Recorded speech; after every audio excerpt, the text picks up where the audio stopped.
On va démarrer, donc il y a des pouvoirs. Le secrétaire de séance, c'est Didier Brunet. Alors, les pouvoirs. Hop.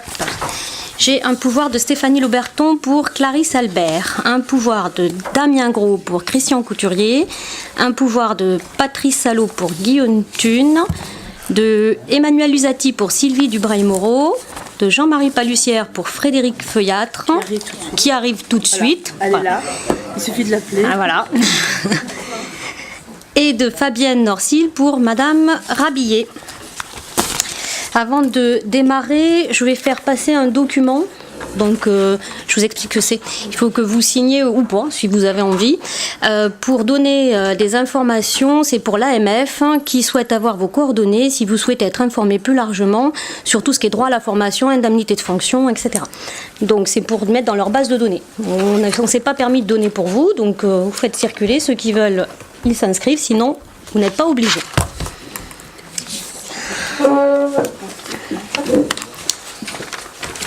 Alors, on démarre par les décisions du maire. Est-ce que vous avez des questions ?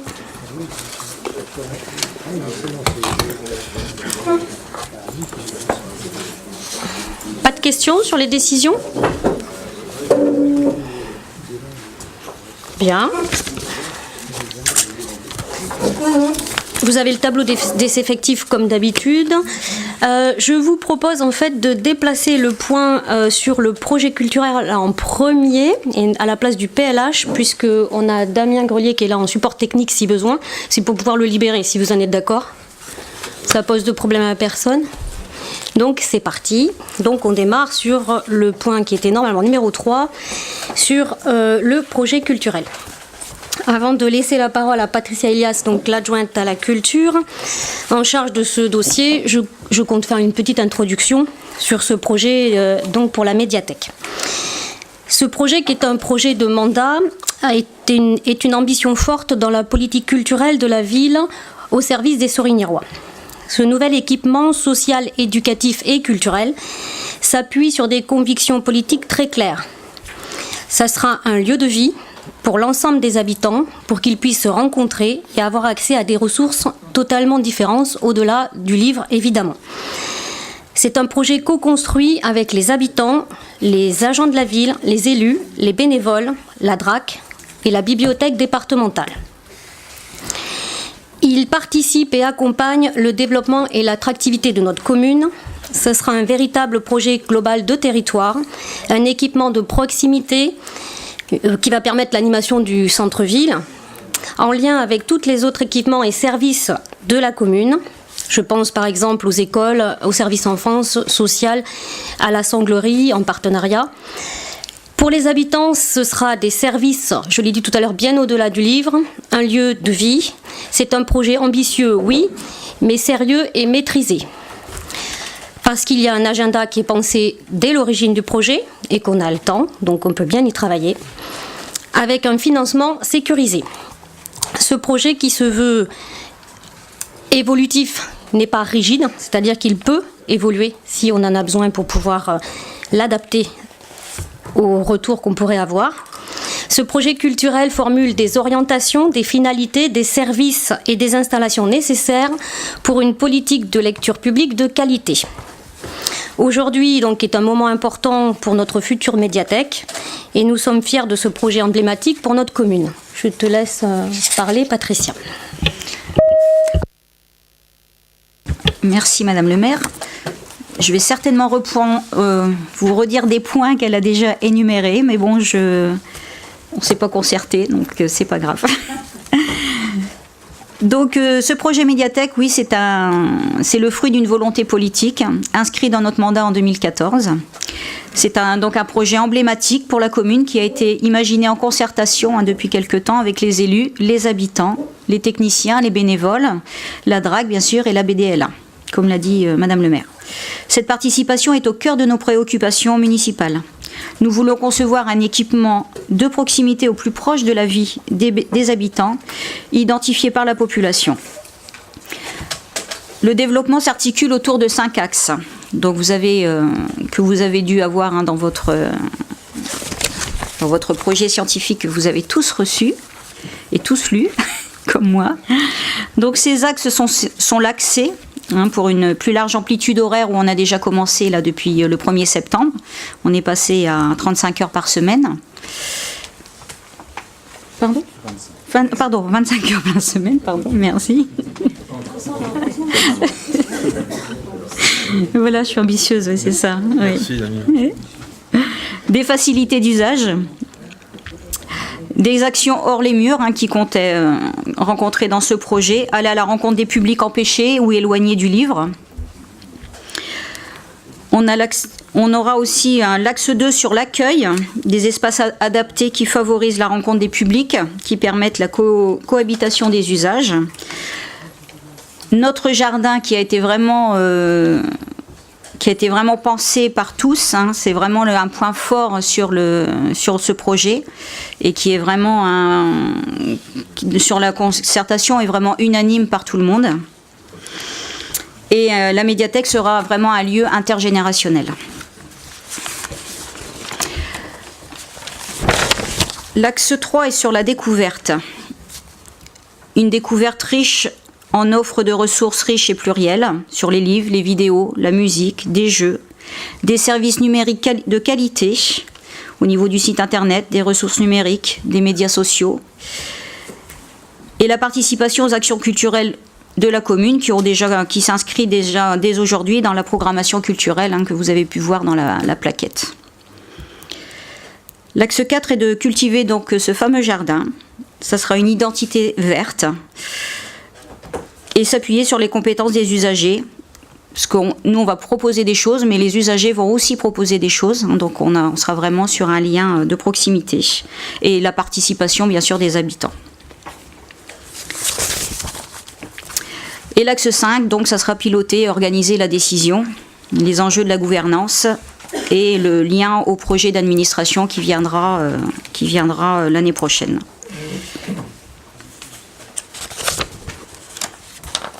Je peux vous redonner un petit peu l'agenda si vous voulez, mais je pense que vous avez dû le voir. Donc là, on est vraiment sur le projet technique de cet automne et à partir de 2019, on sera donc sur le projet de fonctionnement.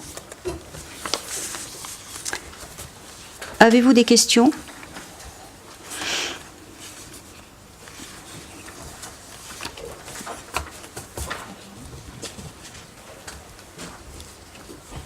Tu veux intervenir, Bruno ?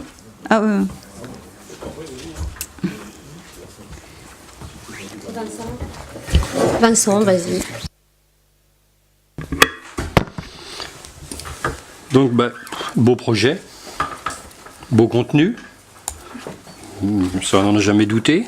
Par contre, comme depuis le départ, notre problématique, c'est qu'on a toujours, alors vous allez me dire que c'est pas ce qu'on vote là au jour d'aujourd'hui, mais toujours aucun élément financier. Donc c'est ça qui nous pose nous problème. Donc vous nous demandez de voter un projet dont on ne sait pas ce qu'il coûtera, ni en investissement, ni en frais de fonctionnement. Et c'est toujours notre problème depuis le départ. Le projet en lui-même, si vous voulez, on n'est pas spécialement contre. C'est pas là le souci. Mais on aurait aimé aussi avoir en parallèle des informations financières pour nous permettre d'évaluer ce que ça nous coûtera à l'avenir. Et ça n'a pas été le cas. Donc, on ne votera pas contre, mais par contre, pour cette raison-là, on s'abstiendra.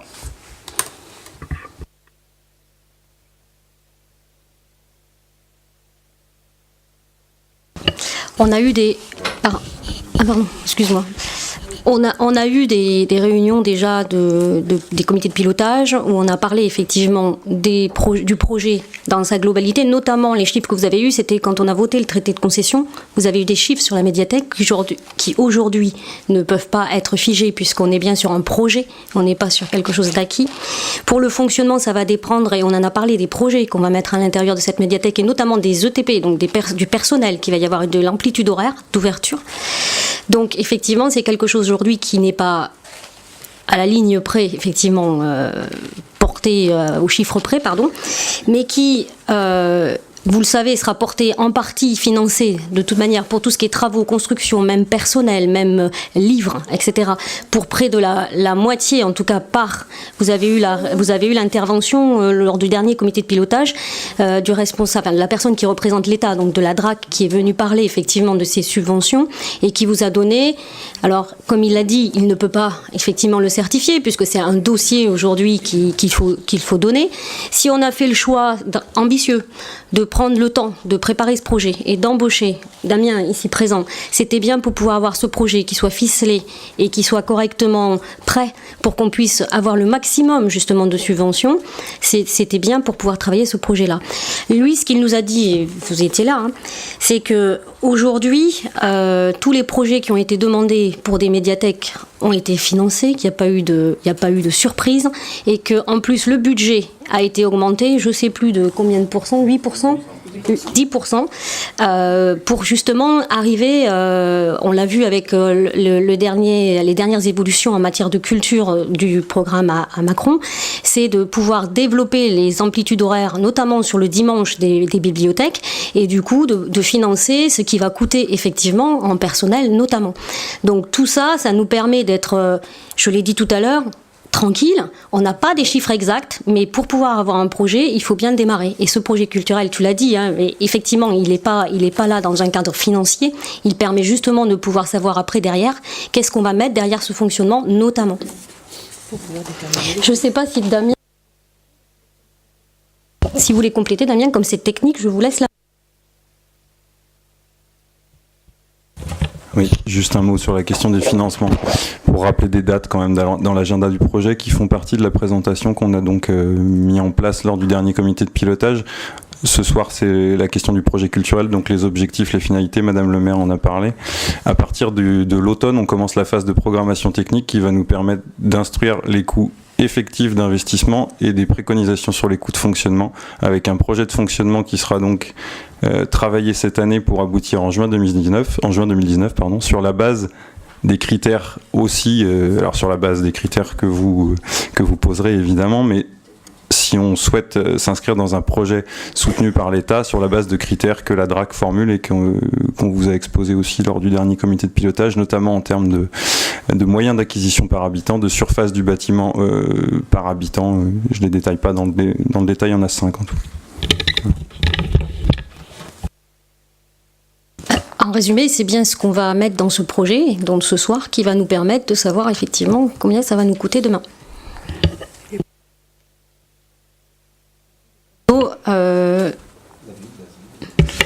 Donc moi je voulais tout d'abord souligner la qualité du document qui a été produit. Je pense qu'en termes de contenu, ça rejoint ce qui avait été échangé avec les habitants, de ce que j'ai pu en ressentir. Donc je pense qu'on est tous en face sur la qualité de la production et de ce qu'on attend de cette médiathèque. Par contre, on a deux remarques, c'est que on demande une ouverture sur un parc. On en parle dans le document, on en parle dans de la présentation. Aujourd'hui, où il est ce parc? On ne l'a pas. Après, c'est très beau. Je reviens un peu ce que disait Vincent. On est en train de faire quelque chose, de projeter quelque chose de très, très intéressant, très ambitieux. Est-ce qu'on est assuré dans 2-3 ans d'avoir les moyens, d'avoir cette ambition-là, de ne pas faire rêver nos concitoyens et de se retrouver à leur annoncer des mauvaises nouvelles après en disant non, finalement on ne peut pas le faire. Ça, j'ai un gros bémol là-dessus. Et puis on a voulu une médiathèque au cœur d'un poumon vert, telle qu'elle était prévue dans les travaux qui avaient été faits au début du mandat sur l'aménagement de la Sanglerie. Là, on s'aperçoit qu'on va continuer à densifier ce bâtiment, ce secteur-là, et on n'aura pas ce sentiment d'avoir cette médiathèque dans ce poumon vert. Et je pense le bâtiment ne va pas être à la hauteur de ce qu'on pourrait attendre d'une médiathèque telle qu'on pourrait l'attendre au Sorinière. Voilà.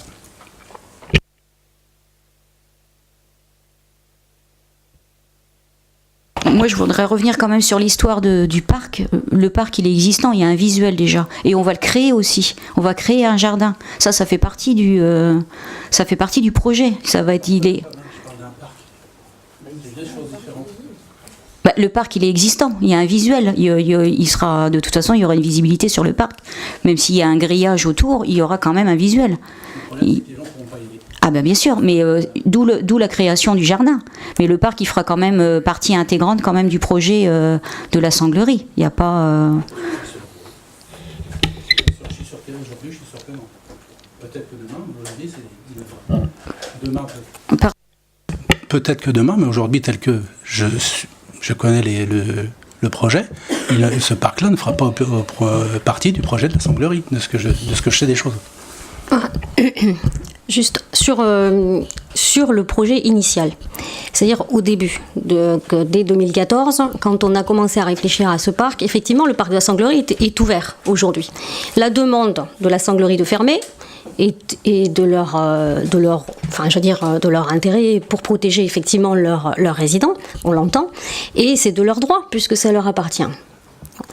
Par contre, ce poumon vert, il existe, il est là. Ils ne vont pas construire des bâtiments pour agrandir, en tout cas, sauf s'il y a un projet après. Ben, peut-être, mais bon, on peut pas.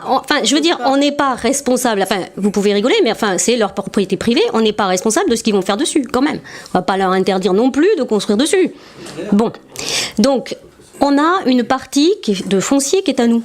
Sur ce terrain-là, sur ce foncier-là, il est à nous, on fait ce qu'on veut dessus, comme la sanglerie fera ce qu'ils veulent dessus, sur le leur.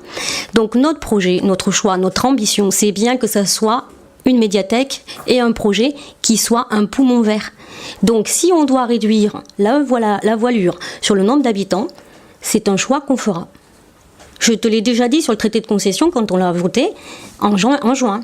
Je redis la même chose. Sauf que les derniers chiffres qu'on voit, ça va plutôt dans le sens de l'augmentation que la diminution par rapport au projet initial qui était prévu en 2014, qui était prévu avec 84 logements, et on est à 124 actuellement. Donc ça ne va pas du tout dans ce sens-là. Il n'y a rien de défini.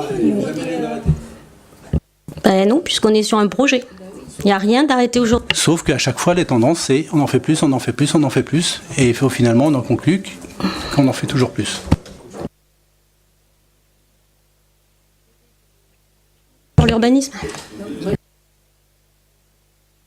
Vas-y.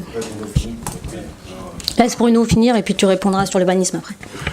Je vais pas revenir sur cette histoire de parc, mais puisque ça a été évoqué, et comme je suis administrateur de la IAMR, mais je me suis déjà exprimé sur le sujet, mais je vais redire les choses pour que les choses soient très claires, parce que manifestement ça n'a pas été le cas. Donc effectivement, en ce qui concerne cet espace, partie du foncier qui appartient à la commune, donc où il est envisagé un jardin, c'est dans le projet, et il y a le restant on peut considérer comme un parc, qui relève de la propriété de l'AMR. Sur cet espace, donc il est envisagé, et l'AMR s'est positionné, et c'est une décision du conseil d'administration, pour la réalisation à terme d'un projet d'accueil de jour. Donc, qui dit projet d'accueil de jour passe par la construction d'un bâtiment qui est envisagé notamment à l'emplacement du cheminement, de la liaison douce existante. Donc forcément ça fait débat, c'est clair. Pour autant, ce projet présente un caractère d'intérêt général. Vous connaissez tous, et je vous apprends rien sur le sujet, la situation des aidants, pour les proches des personnes âgées qui rencontrent des difficultés en termes de santé, je pense à Madi d'Alzheimer, et bien évidemment ce projet d'accueil de jour, les places d'accueil de jour sont très limitées à l'échelle de la métropole, on y reviendra certainement dans le PLH où il y a un volet important sur le domaine personnes âgées et les réalisations qui sont envisagées, donc ça présente un caractère d'intérêt général. Donc il y a ce projet qui est envisagé. Alors bien évidemment sur la réalisation, c'est lié aussi à un appel à projet avec l'ARS. Donc l'ARS ouvre des lignes budgétaires pour la réalisation de ce type de projet, mais sachez que l'AMR s'est d'ores et déjà positionné tant aussi bien auprès des financeurs qui sont donc l'ARS et le département. Donc je voulais apporter cette précision, je l'ai déjà fait, mais je le dis de nouveau clairement, et je pense qu'il faut en tenir compte dans la réalisation et l'aménagement de l'îlot, tout en sachant que moi je considère, ça peut être perçu comme une problématique, ça l'est pas. pour moi, ça l'est pas. Je pense que c'est un atout. L'îlot Sanglerie, on se l'est tous dit, constitue bien des atouts en termes de polarité, notamment en direction des personnes âgées, avec la présence de l'EHPAD, avec l'opportunité de la réalisation de ce futur équipement culturel, avec le cabinet médical, le cabinet d'analyse médicale, hein, c'est ça la bonne appellation. Plus on est sur le microcentre, donc c'est plutôt un atout. Après, reste à gérer et à régler bien évidemment la manière dont on va organiser l'espace par rapport à l'ensemble de ces projets qui sont envisagés sur l'îlot. Mais je pense pas que ce soit une problématique en soi. Encore faut-il bien évidemment en discuter.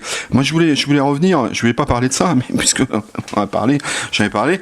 Donc moi je vais revenir sur le projet tel qu'il nous est proposé, culturel, en ce qui concerne la médiathèque.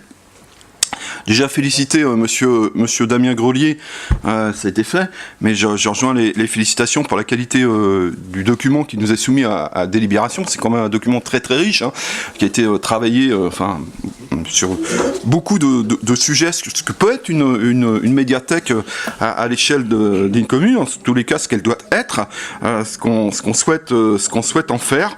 Moi je suis d'accord avec les prescriptions qui sont évoquées, qui sont identifiées concernant cet équipement municipal, notamment sur le principe qu'une médiathèque, c'est bien sûr un équipement public structurant, à l'échelle du quartier, de la ville, mais qui doit permettre un accès à tous à l'information, à la culture, mais c'est aussi, et Christelle tu l'as dit, un lieu de proximité, de rencontre, de citoyenneté, donc il y a aussi un rôle social fort, c'est pas qu'un lieu dédié à la culture, il y a aussi, à mon sens, une vocation sociale. On qualifie les médiathèques parfois, ça fait débat, de tiers-lieux, justement par cet usage très diversifié qui peut être envisagé. Ce qui permet aussi, notamment au public les plus éloignés de la culture, d'investir ce lieu qui est une médiathèque et pour les amener justement peut-être à la pratique de la lecture, de la culture et de l'information. Donc moi je suis vraiment à 100% d'accord avec cette orientation-là qui est portée par ce projet qui nous est soumis aujourd'hui.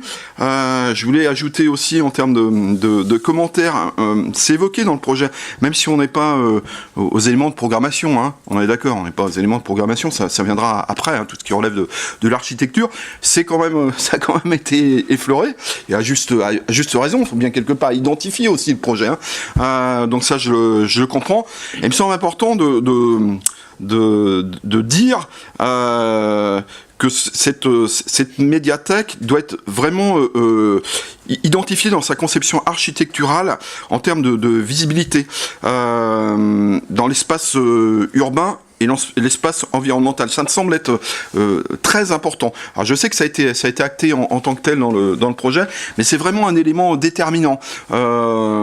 C'est souvent l'orientation qui est portée, qui est défendue par beaucoup de cabinets d'architectes pour la réalisation de ce type de bâtiment à vocation culturelle. Donc il faut vraiment qu'il y ait une visibilité à l'échelle du quartier, donc concernant la réalisation de ce bâtiment.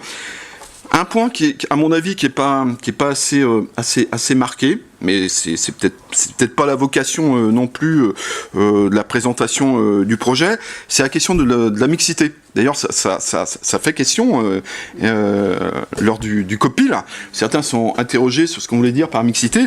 En fait, qu'est-ce qu'on entend par mixité ? C'est la conjugaison de la réalisation de la médiathèque avec du logement, et du logement notamment qu'on peut qualifier intermédiaire, enfin du logement dédié aux personnes âgées.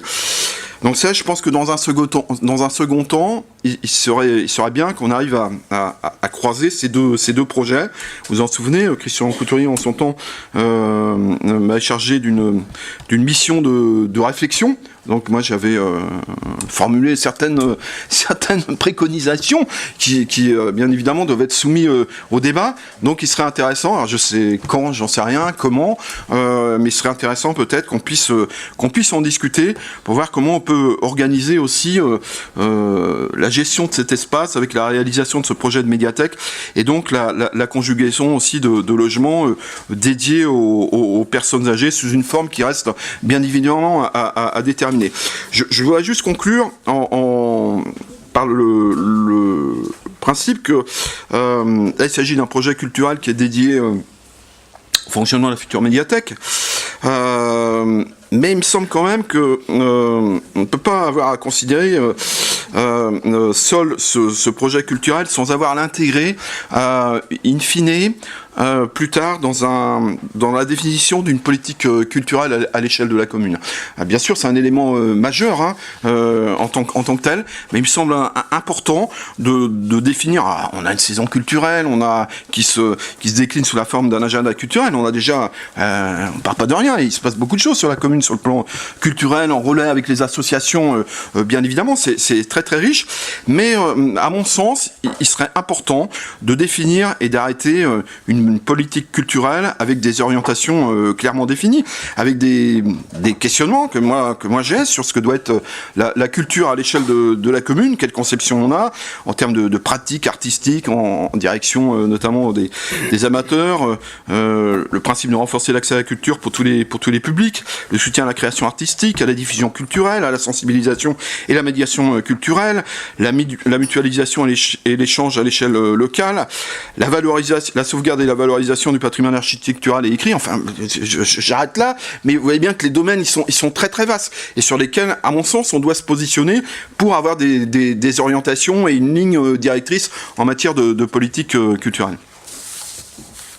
Juste pour, excuse-moi, oui, juste, je te donne la parole ensuite. Juste pour rebondir ce que tu dis, l'enjeu effectivement, ça va être de pouvoir s'appuyer sur le projet culturel de cette médiathèque pour pouvoir effectivement après démarrer une réflexion plus en profondeur sur tout le projet culturel de la commune. Effectivement.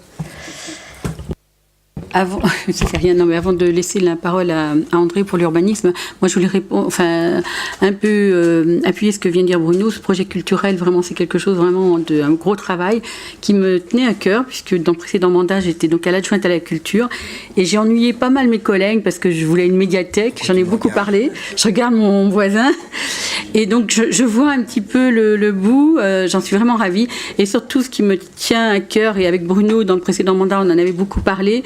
On a un souci de l'accessibilité à la culture pour tous. Et là, je constate que la gratuité a été actée. Et vraiment, c'est quelque chose qui me tenait beaucoup à cœur et j'en suis vraiment ravie. Merci à tous. Frédéric, juste, je laisse répondre André sur l'urbanisme, plus, et après je te passe là. Oui, depuis quand même 2014... tout le monde savait, c'est d'ailleurs dans les comptes rendus, tout le monde savait que le terrain de l'AIMR ne nous appartenait pas. Et dans tous les comptes rendus qu'il y a eu depuis 2014, il a toujours été prévu qu'il y aurait des négociations, des rencontres avec la mutuelle et retraite pour le village d'Automne, ainsi que l'AIMR. Ce qui a déclenché la réaction de l'AIMR, on peut le dire aujourd'hui, c'est la mauvaise pub qu'a fait Launay en vantant les mérites de leur bâtiment et en présentant cet espace de verdure qui existe derrière l'AIMR. Et ça, c'est effectivement une très mauvaise pub qui a été faite, ce qui a donc organisé cette réaction de l'AIMR qui nous a donc rencontrés en disant « Nous souhaitons faire un accueil de jour, dont acte ». Alors cet accueil de jour, bon, pour l'instant on n'a rien, c'est juste un projet. Par contre, ce qu'ils ont souhaité, pour des raisons diverses et variées, c'est de fermer le parc avec un grillage. Moi, personnellement, je trouve dommage d'enfermer les anciens derrière un grillage. Enfin, ça, c'est autre chose, c'est une réaction personnelle. Alors, pour autant, est-ce que le projet va tomber à l'eau? Non, parce qu'on a commencé déjà, et ça les architectes savent très bien faire, les aménageurs aussi. Lorsqu'il y a des imprévus comme ça, ils savent très bien revoir leur projet. C'est ce qui va se produire. Aujourd'hui, on parle de 100 logements, vous dites 124, mais aujourd'hui 100 c'est sûr, peut-être qu'il n'y en aura pas 100. Peut-être qu'il y en aura moins, puisqu'il faudra forcément, et ça on en est tous conscients, revoir de faire en sorte qu'il y ait toujours de la verdure. Et il y aura de la verdure. Nous avons déjà travaillé avec Aurélien Patier pour voir quelles étaient les possibilités. L'aménageur notre métropole aménagement, lui de son côté revoit aussi son projet. Peut-être qu'on ne pourra pas y faire 100 logements, on n'en fera peut-être que 90. Mais d'ores et déjà, le plan qui existe, le projet, les chemins piétonniers, toutes ces choses-là seront gardées et conservées. Ça permettra tout autant d'avoir quand même cet espace de liberté et auprès de la médiathèque d'avoir un espace vert qui permettra éventuellement, on en reparlera peut-être dans le projet quand il sera plus avancé, qui permettra d'avoir des salons de lecture extérieurs lorsqu'il fera beau. Mais le projet pour autant est viable. Il sera certainement modifié, mais il ne sera pas du tout arrêté. Il n'y a pas de raison, aucune raison d'arrêter ce projet, sauf que il faut tenir compte de ce qui se passe avec la IMR, qui souhaite garder son emplacement, et on doit le respecter. Il n'y a pas de raison de ne pas le respecter. Et le projet sera revu en conséquence. Mais moi, je ne suis pas du tout inquiet. J'en ai discuté avec Aurélien Patier. Il n'y a pas de souci là-dessus. Voilà. Oui, bonsoir. Je voulais d'abord m'excuser juste pour mon retard et remercier également Damien Grolier pour le travail effectué. Je sais que c'est souvent un très très gros travail, très lourd, et la qualité du travail. C'est un projet que j'approuve totalement. Je trouve qu'à l'échelle de la commune, ça manquait vraiment. Il y a vraiment besoin de ce culture. Et la culture, c'est l'éducation, c'est monter tout le monde vers le haut, et c'est un vrai plus. Cependant, j'ai une petite réserve. Ça n'empêche pas que je voterai pour ce projet, parce que je suis à fond pour ce projet de toute façon, et c'est pas cette petite réserve qui changera quelque chose, mais une interrogation. Evelyne, tu dis la gratuité, c'est l'accès pour tous. Mais les deux ne sont pas obligatoirement liés pour moi. Moi, je suis ancienne adjointe aux finances, c'est peut-être le point sensible que j'ai. Mais je vous dis, je voterai à fond pour ce projet qui est magnifique, je trouve. Je ne faisais pas partie du comité de pilotage ni de la commission culture, donc je n'en ai pas débattu. Les citoyens en France connaissent les difficultés qu'ont les communes, les difficultés en termes de dotation, des services qui sont souvent de plus en plus réduits. Nous, on va offrir un vrai service en plus. Et je pense, dans les habitants des Sorinières, il y a différents revenus, et que les personnes sont tout à fait aptes à comprendre que pour un service quand même qui est très important, supplémentaire qu'on apporte, qu'on pourrait en partie y participer pour certaines personnes, peut-être pas toutes évidemment. Je pense que les personnes, les habitants peuvent comprendre cette démarche. Tout le monde est pour que les budgets des communes ne coûtent pas, même si c'est pas obligatoirement, ça peut être même symbolique quelque part, et je trouve que c'est très important. Et je prends un cas tout bête, l'accès on est au numérique, et il faut absolument passer au numérique. Il y a beaucoup de gens qui vont être sur le carreau parce qu'ils ne passent pas au numérique, aussi bien les collectivités que les entreprises. Il y a un vrai sujet là-dessus. Le passage au numérique, c'est un vrai sujet d'actualité. On pourra bénéficier des journaux en dématérialisé. Moi, par exemple, je suis abonnée au journal. Et j'ai pas honte de le dire, je peux me le payer, le journal. Tout le monde ne peut pas se le payer. Tout le monde ne peut pas se le payer. Mais moi, je peux me le payer. Je vais peut-être que je pourrais payer une cotisation si j'avais à aller chercher des documents à la médiathèque. Moi, je pense que les personnes qui ont des revenus qui peuvent se le permettre peuvent comprendre cette démarche et participer financièrement à la vie locale aussi. Ça n'empêche pas que je voterai totalement pour ce budget, je le dis bien. Ce projet, c'est la déformation tout le temps. Et je félicite les personnes qui ont élaboré ce projet. Je voudrais juste réagir à ce que dit Frédéric.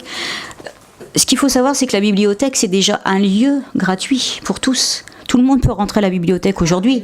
Tout le monde peut consulter la bibliothèque.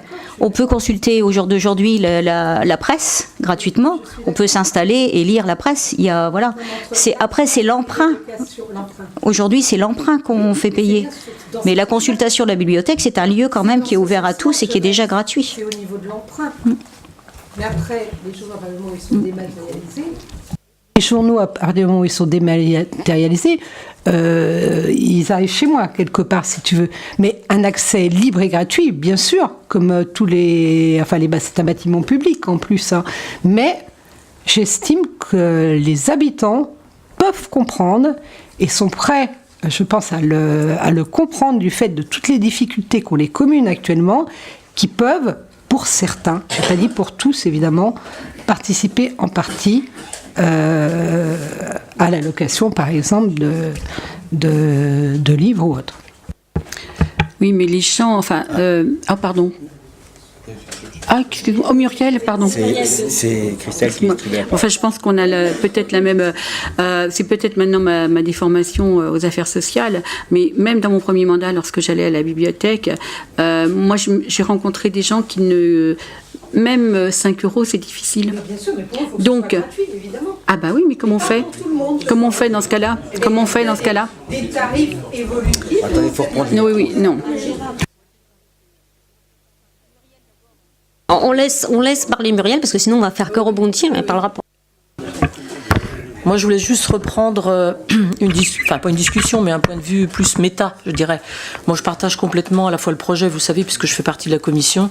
C'est pas aujourd'hui que je vais m'opposer en conseil municipal, alors que je ne me suis pas opposée du tout sur le projet culturel.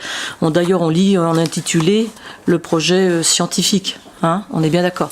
Sauf que moi, je me mets toujours à la place, là je suis en tant qu'élue, en tant que conseillère, je mets toujours à la place des habitants. Je crois qu'il faut qu'on soit très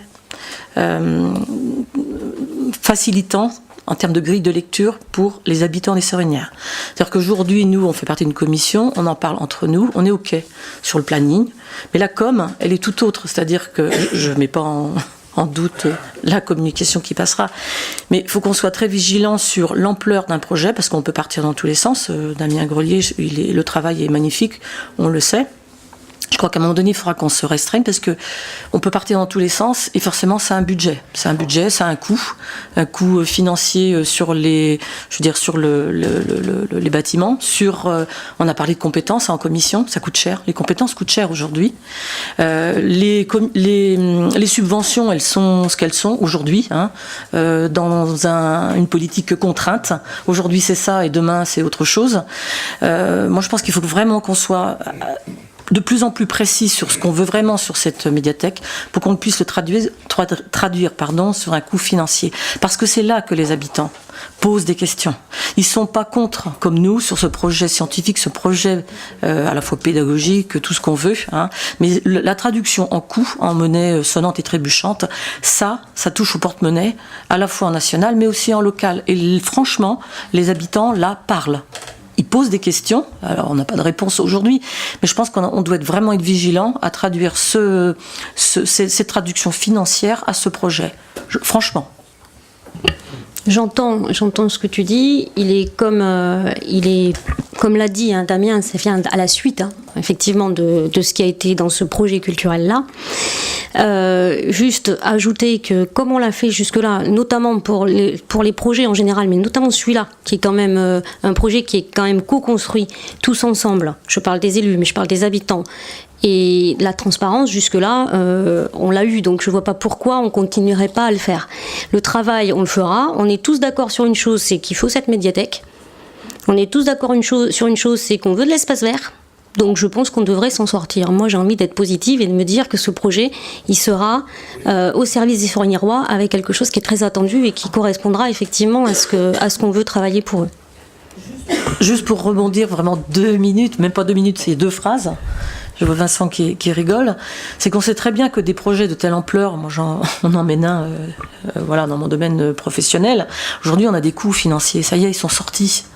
Je veux dire, c'est rassurant pour tout le monde, c'est rassurant pour le contribuable. Oui, non, mais j'attire franchement voilà, c'est tout ce que je veux dire. On se doute bien, hein, mais il faut réduire, je dirais, le gap entre le projet scientifique et le projet financier. Franchement. Oui. Alors, Christian et Patricia et Erwan. Et décidément, ça fait débat. Alors, le traité de concession qui est passé au conseil municipal de juin dernier. Dans les documents, il y avait bien un montant indiqué pour l'équipement global, 3 millions d'euros. ça vous le savez, ça n'a pas changé, c'est connu. Le nombre, en termes de fonctionnement, actuellement il y a 2 équivalents temps plein, si je ne me trompe pas. Presque 3, oui, pardon, il y a 3 maintenant avec Damien. Bon, mais par rapport au budget actuel, je vous rappelle que la règle pour laquelle le projet doit être construit, pour que la DRAC s'engage, c'est un équivalent temps plein pour 2000 habitants. Donc, visons, on ne sommes qu'à 8000 et quelques, je ne sais pas combien, parce que je ne sais pas qui est né cette nuit ou l'année dernière, mais on ne sait pas. Non. Ce que je veux dire, c'est que on peut fixer comme nombre 10 000 habitants, et ça veut dire 5 équivalents temps plein. Donc ça veut dire que par rapport au budget de personnel actuel de 3, on passe à 5. Bon, voilà, ça c'est connu. Les coûts des ouvrages, on les saura très bientôt. Mais vraiment, je pense qu'effectivement, c'est une somme qu'on a fixée pas par hasard. En réfléchissant, il y a des ratios, il y a les conseils de la DRAC là-dessus. Donc à partir de ce moment-là, il faut s'y tenir. Et donc on compte bien sur tout le monde pour que lorsqu'on formulera concrètement les choses un peu plus en avant, eh bien qu'on soit vigilant sur le budget fixé. Et puis pour répondre à David, à qui je souhaite une meilleure santé, puisque il a souffert ces jours-ci, je vois pas où tu t'inquiètes. Parce que si tu regardes la situation financière de la commune, malgré les baisses de dotation de l'État des années précédentes, malgré tout ce qu'on nous remet en plus, etc., nous avons su maîtriser nos dépenses. Regarde, cette année, a-t-on emprunté ? Elle n'est pas finie, mais on est bien parti en tout cas. Ce qui veut dire que la dette va encore baisser. Ce qui veut dire qu'avec ce qu'on vient de faire sur plusieurs années, là, tout en réalisant des chantiers importants comme la salle Ismia, etc., eh bien, on arrive à assainir encore davantage la situation financière de la commune, qui va nous permettre de faire un effort pendant... Et en plus, l'avantage de travailler avec un aménageur, l'effort, il va être répercuté sur 3 ans. Donc, les 3 ans pendant lesquels on va commencer à payer la médiathèque, ce ne sera pas 3 millions à un seul coup, ce sera les millions vont être répartis et au fur et à mesure, il y aura les subventions qui arriveront. Donc, je ne suis vraiment pas inquiet parce que la situation, on l'a finalement bien gérée, qu'on a fait des projets qui étaient en mesure de nos capacités, parce qu'on voyait à long terme l'arrivée de cette médiathèque. Donc ça, là-dessus, je pense que David, tu dois pouvoir comprendre ça et pas nous remettre un peu cette question financière, parce que la gestion est bonne, elle est saine, donc il n'y aura vraiment pas de problème. Concernant le nombre de logements, ça a été dit, ce qui a été évoqué en 2014, c'était une esquisse de quelque chose.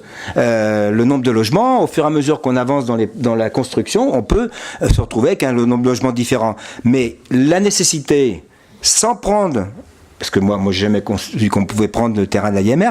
Sans prendre ce terrain-là, il y a moyen de dégager des espaces verts conséquents à l'arrière de la médiathèque. Donc pour moi, le jardin attenant à la médiathèque, il s'ouvrira sur un espace vert qui partira vers la rue de la Sanglerie.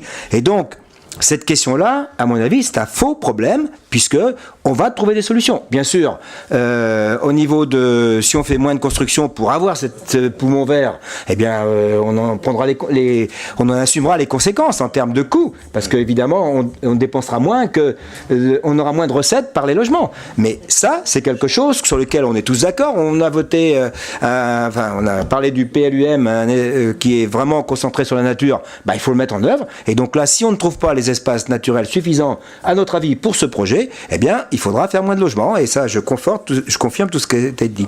Sur la place des personnes âgées, je crois qu'effectivement, c'est quand on va commencer à dire à peu près où on va pouvoir réintégrer les personnes qui sont à Belle-Automne, eh bien qu'on va mettre en œuvre ce qui a été réfléchi un petit peu et qui pourra être repris, amendé, etc. Enfin, sur ce qui concerne la gratuité, je pense que les recettes, si on fait payer en plus avec plein de tarifs différents, les recettes, mais les recettes ne sont pas, sont très faibles. Ça n'a rien à voir. C'est quelque chose par rapport au budget global qui va être marginal. si tu me disais, comme il y a des débats qui traînent un peu à la métropole sur la gratuité des transports, là je te dirais, effectivement, gratuité des transports sur l'agglomération, ça veut dire 10% de plus de taxes foncières. Si vous voulez, il faut le dire. Mais là, ça n'aura pas un impact, c'est vraiment à la marge. Donc, en termes de coûts, pour moi, je ne néglige pas la perte, hein, mais les personnels n'auront pas à s'occuper de toute cette question-là. Donc, le personnel, on n'aura pas besoin de l'augmenter pour encaisser des sous.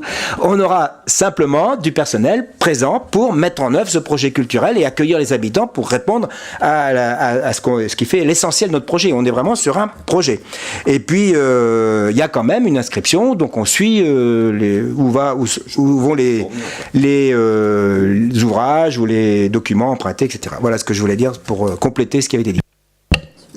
Frédéric, je sais ce que tu vas dire. Je n'ai pas dit ça. Non, je n'ai pas dit que ça nous rapporterait des sous. Et bien sûr, c'est pas les recettes de la médiathèque qui vont financer même le coût de fonctionnement de la médiathèque. Ça, j'en suis tout à fait consciente. Déjà, on ne peut pas comparer les recettes de la bibliothèque actuelle, enfin, le fonctionnement de la bibliothèque actuelle avec une médiathèque. Déjà, on est dans des choses totalement différentes. La seule chose qui me gêne, c'est si on met la gratuité de ce service, on ne pourra jamais revenir en arrière.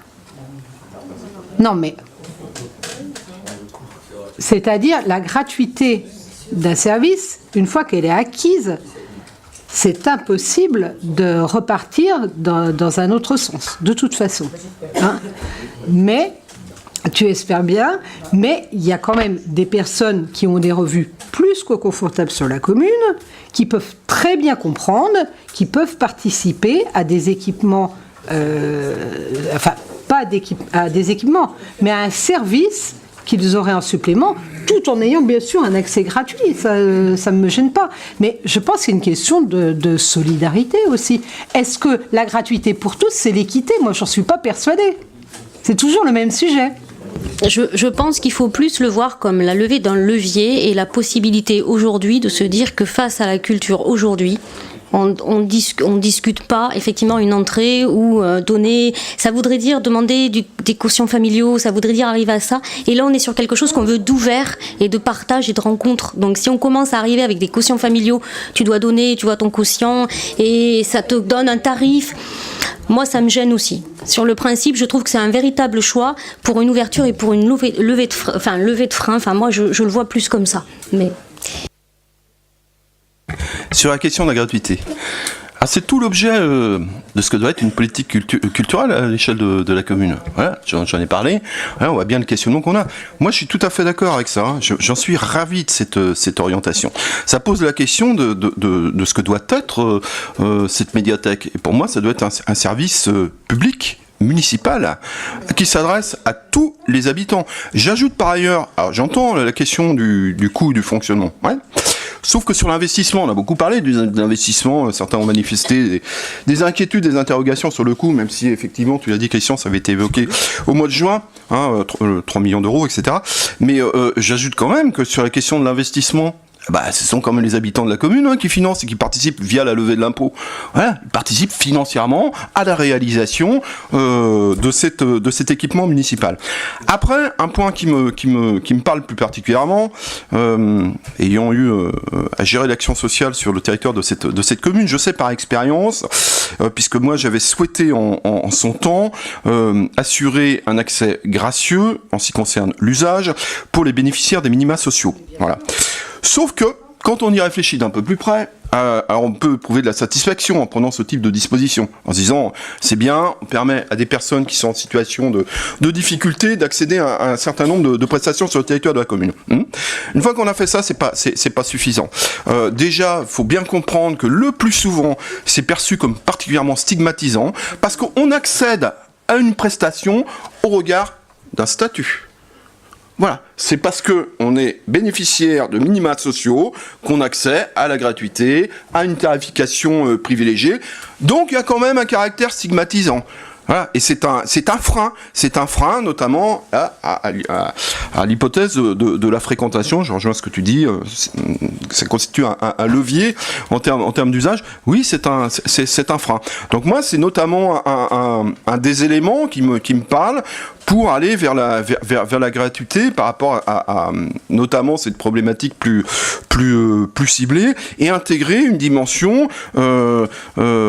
concernant la réalisation de ce projet en tant que service public municipal, ouvert à tous, quelles que soient les conditions de ressources. Et puis ça pose la question aussi, on pourra en parler pendant des heures, je vais arrêter, hein, c'est passionnant, sur la question de la mixité aussi. Qu'est-ce qu'on veut ? C'est faciliter l'accès à une catégorie de population ou avoir un brassage de population, quel que soit le niveau de ressources, la condition sociale, etc. C'est tout l'intérêt de ce projet aussi. Voilà, j'arrête là parce qu'on pourrait développer encore plus longuement. Oui, on va mettre au vote, je laisse Patricia. Donc je vais... Non. Je restais poli, mais j'avais demandé la parole. La démarche de la gratuité, je crois qu'on en a tous débattu, donc je ne veux pas revenir sur ce point. Par contre, le point où je souhaite que nous soyons vigilants et le partager avec vous, et cette thématique, on va, je crois, en débattre, y compris dans ce conseil municipal, dans un des points. Et j'ai entendu les commentaires d'André, et merci André pour ces commentaires, mais je tiens à soulever ce point qui me paraît important, c'est que j'ai compris qu'en fonction du plan de financement, nous ferons un ajustement sur le nombre de logements. Voilà, donc j'entends que moins on met de logements, plus ça coûte aux Soronièrois, ce qui est bien évident. Je remets juste en lumière que notre point de départ était de 88 logements. Voilà, j'ai entendu. Voilà, il était de 88 notre point de départ, voilà, tel que nous étions partis. Aujourd'hui, j'entends que la base est plutôt à 100. J'ai vu des documents sortir où on était déjà monté à 124. Voilà. Donc, je veux surtout que nous fassions attention. Je suis ravi d'entendre le propos de Christian en disant on est dans une démarche de plume basée sur la nature. Ça résonne bien. Voilà. Donc, charge à nous d'être vigilants. Je le redis, je le remets en exergue. On a des documents qui sont sortis qui ne disent pas ça. Donc, je voudrais m'assurer que nous soyons tous vigilants dans cette démarche. Voilà. Je tenais juste à le ressouligner.